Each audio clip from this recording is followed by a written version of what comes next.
Olá, hoje a gente vai mergulhar numa ideia que pode literalmente virar a nossa percepção de ponta cabeça. O capítulo 9 de Um Curso em Milagres nos propõe uma jornada que sai do medo e vai em direção à paz. E o mais interessante é que ele mostra como a realidade que a gente experimenta é, no fundo, uma escolha que fazemos a cada instante.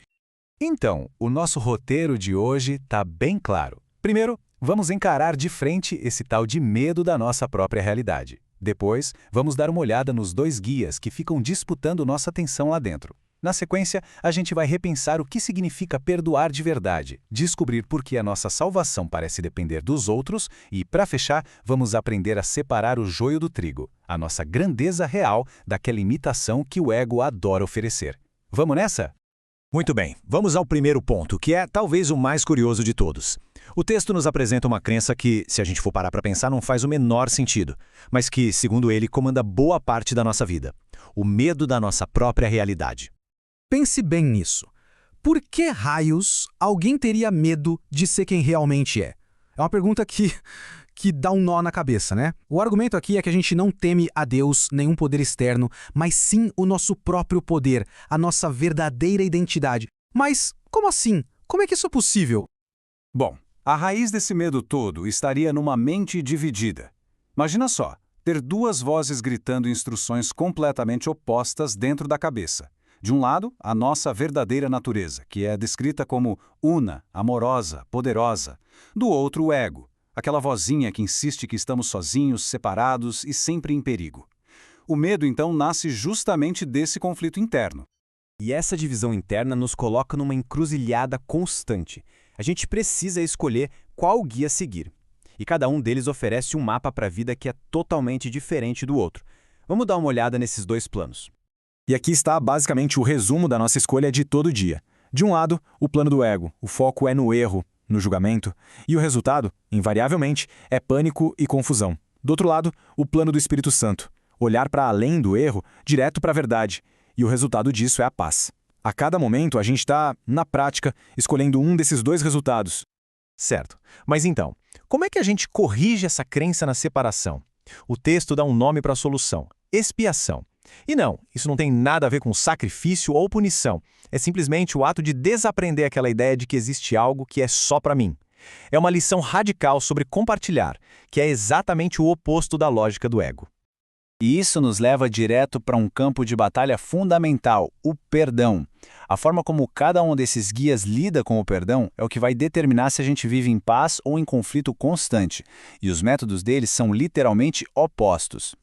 Olha só que armadilha perfeita a do ego. Primeiro, ele fala: olha bem para esse erro, viu como ele é real, como é terrível? E aí depois que a gente já se convenceu disso, ele vem e diz: ok, agora tenta simplesmente ignorar isso que a gente acabou de tornar super real.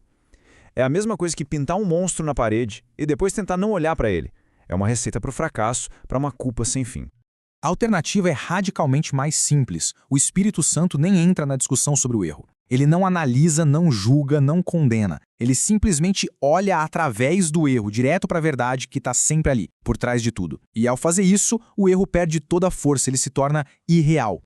E essa nova forma de perdoar nos leva a uma das ideias mais desafiadoras do texto: a de que a nossa salvação não é um projeto solo. Na verdade, ela depende fundamentalmente da outra pessoa.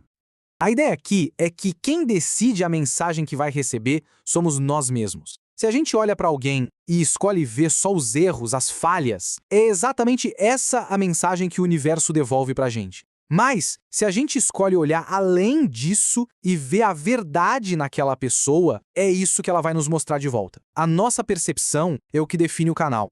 E a razão por trás disso é bem profunda. Aquilo que a gente escolhe ver nos outros, o que a gente invoca neles, seja o ego ou o Espírito Santo.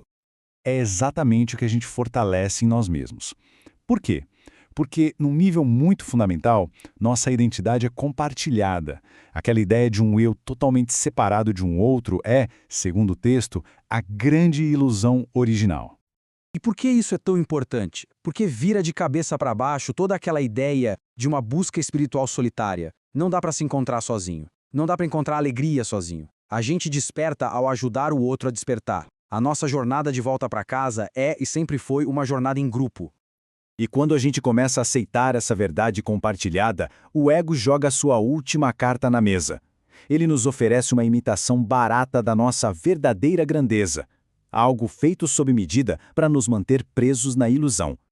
E o nome dessa imitação é grandiosidade. É aquela necessidade de ser especial, sabe? De ser melhor que os outros. É uma tentativa desesperada de provar o nosso valor para o mundo, e uma tentativa que, ironicamente, só nasce da crença secreta de que não temos valor nenhum.